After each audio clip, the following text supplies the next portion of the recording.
পনির নবরত্ন। বাহ, এখনো হয়নি। শীতকাল মানেই যাবে ক্যাপসিকাম আর পেঁয়াজ লাস্টে। আচ্ছা,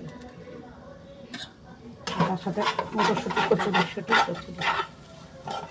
শীতকাল মানেই তো এটা ওটা খাওয়া দাওয়া। আহা,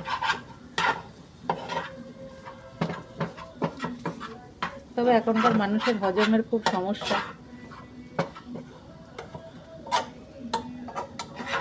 তাও খাওয়া কি আর বাদ যায়?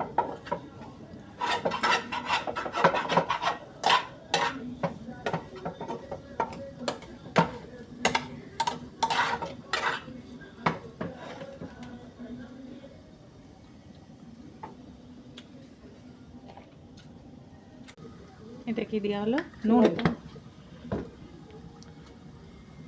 মটরশুঁটির কচুরির কিমা তৈরি হচ্ছে।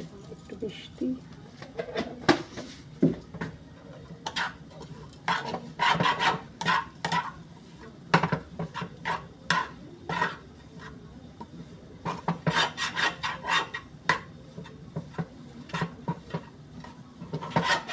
এখানে ময়দা মাখা আছে,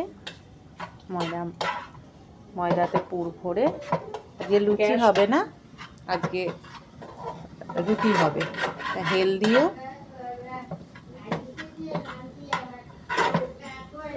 আবার খেতেও খুব সুন্দর লাগে।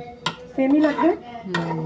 যাদের কিন্তু তেল খাওয়া হবে, প্রচুর কোলেস্টেরল বা এদের সমস্যা, তাদের তো এইসব ছাকা তেলে খাওয়ার উপায় নেই। তখন একই সেম পুরে একটু অয়েল ব্রাশ করে ভেজে নিলেই একই লাগবে, মটরশুঁটি কচুরির স্বাদই পাওয়া যায়।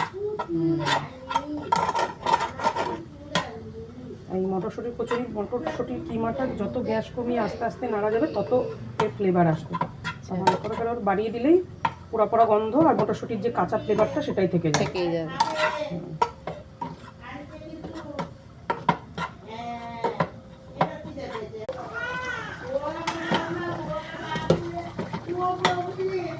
Fry ready. এর উপর দিয়ে যাবে ক্যাপসিকাম আর পেঁয়াজ। আচ্ছা, এটা ভাজা আছে। এই ঝোলের মধ্যে দিলে ক্যাপসিকামও নরম, পেঁয়াজও নরম, দুটোই গলে যাবে। এটা নামানোর আগে দিলে টেস্টও বাড়াবে, গার্নিশিংয়েরও কাজ করবে।